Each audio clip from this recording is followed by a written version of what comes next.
Aujourd'hui, on veut moins surconsommer. Même quand on veut moins surconsommer, on est quand même exposé à ces messages de surconsommation. Donc ça prend énormément de volonté personnelle de rester aligné avec ça. Donc rien qu'un petit truc par mois, c'est énorme.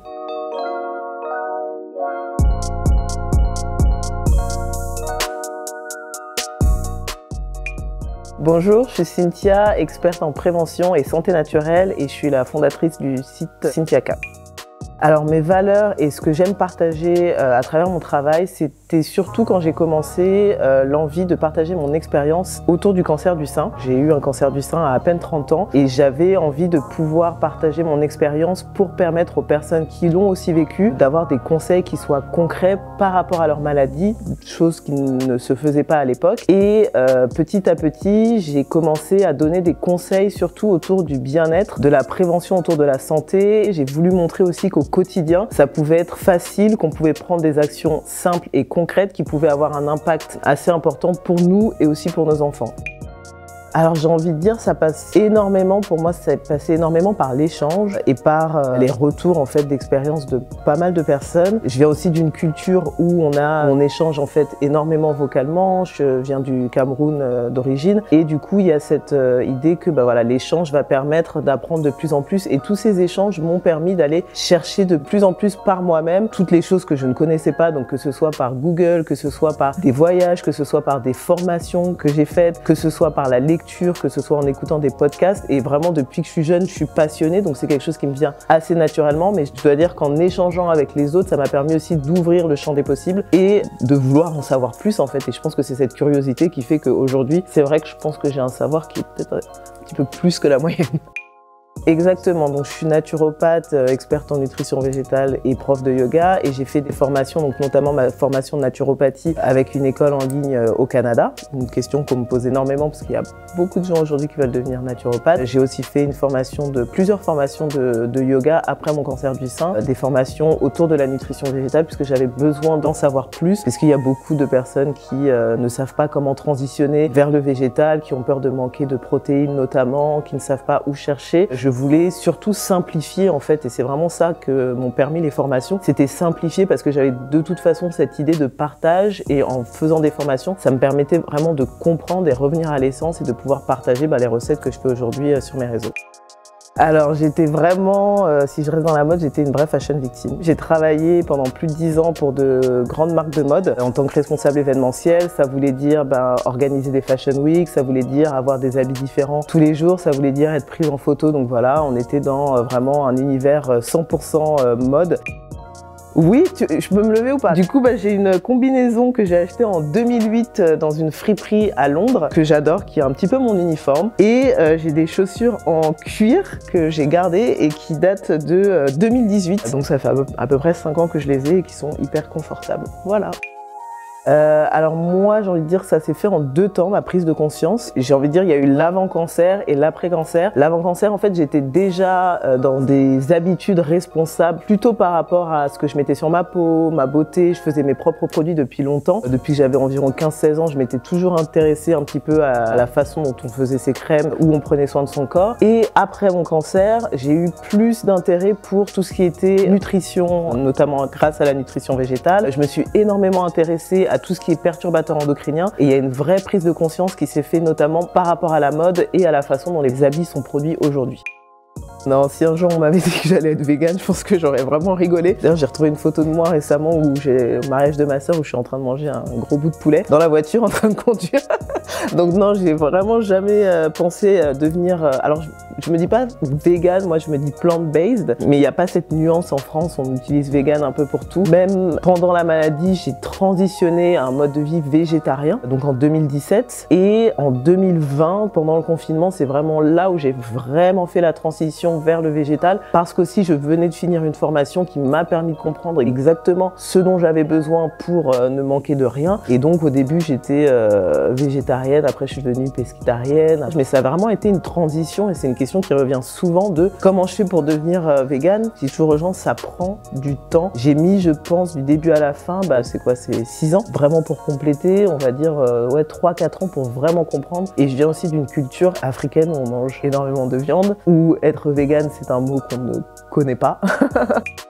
En fait, vegan, à la base, c'est un mouvement politique pour dénoncer le capitalisme et l'exploitation des animaux ou toute espèce d'animaux. Du coup, les personnes qui sont véganes ne consomment pas du tout de produits de la ruche, ne portent pas du tout de produits en cuir, de soie, de choses comme ça qui viennent des animaux. Une personne qui est plant-based va plutôt être plant-based, pas forcément pour les animaux, mais plutôt pour sa santé. Alors que la différence avec quelqu'un qui est vegan, c'est d'abord pour les animaux. Plant-based, c'est quelqu'un qui le fait pour sa santé. Et aussi, la deuxième différence majeure, c'est que quelqu'un qui est plant-based ne consomme pas du tout de produits transformés. Alors que quelqu'un qui est vegan, on le voit avec des restaurants comme vegan junk food, des burgers vegan, on peut être vegan et manger extrêmement mal.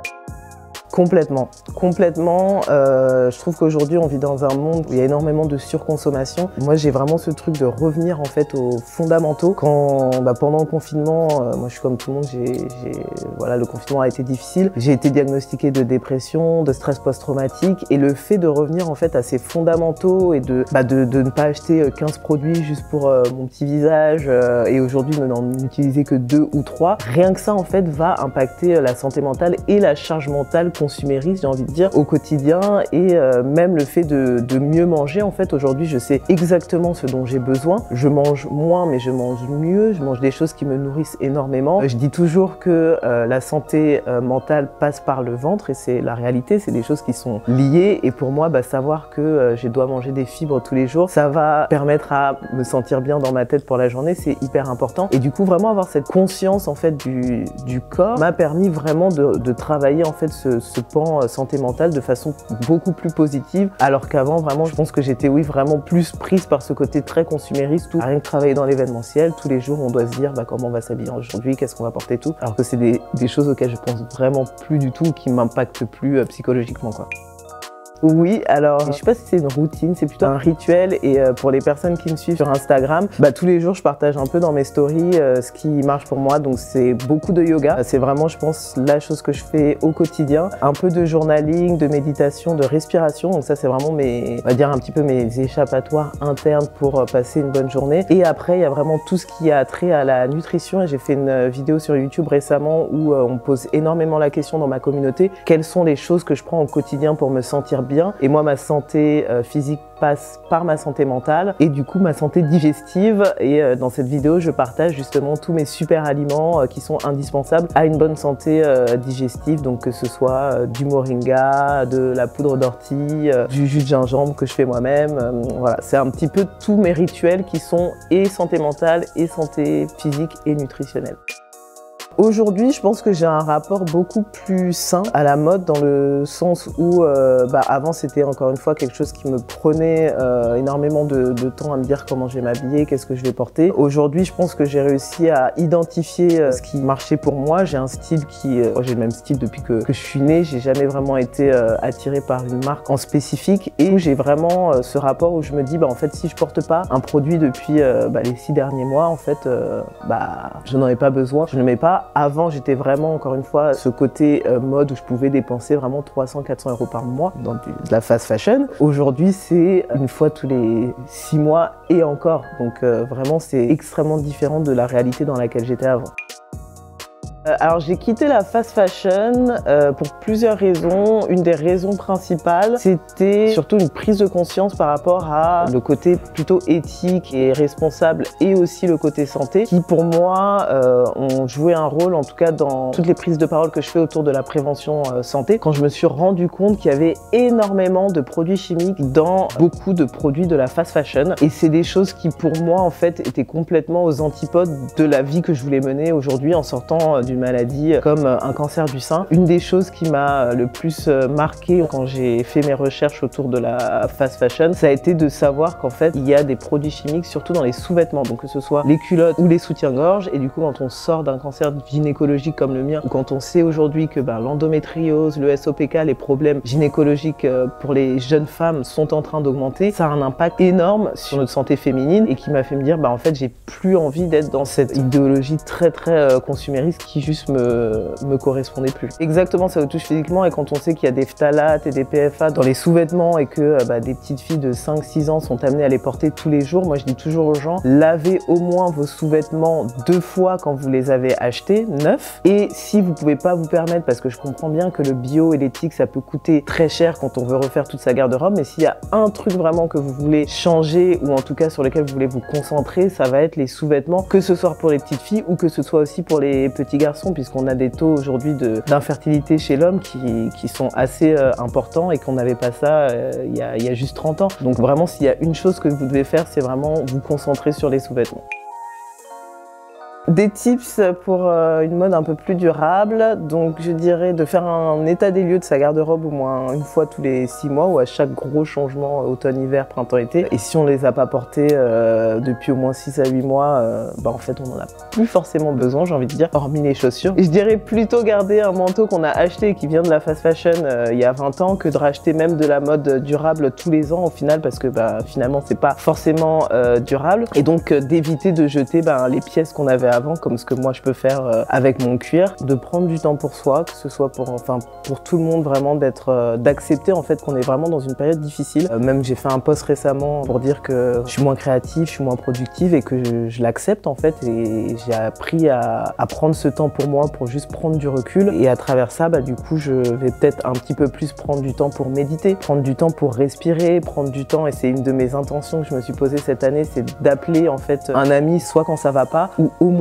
une fois par semaine, pour vraiment prendre des vraies nouvelles en fait, parce que même en prenant des nouvelles des autres, aussi ça nous permet de nous faire des petites introspections, et vraiment revenir en fait aux fondamentaux, et se demander quel est l'essentiel pour nous, de ce dont on a besoin en termes de matériel et j'ai pas envie de dire spirituel, mais en termes de santé mentale, et vraiment de rester aligné avec ça. C'est long, c'est pas facile, mais c'est, je pense, des moments de vie qui sont importants pour nous faire apprécier encore plus quand l'été arrive et que là on redevient un petit peu plus nous-mêmes.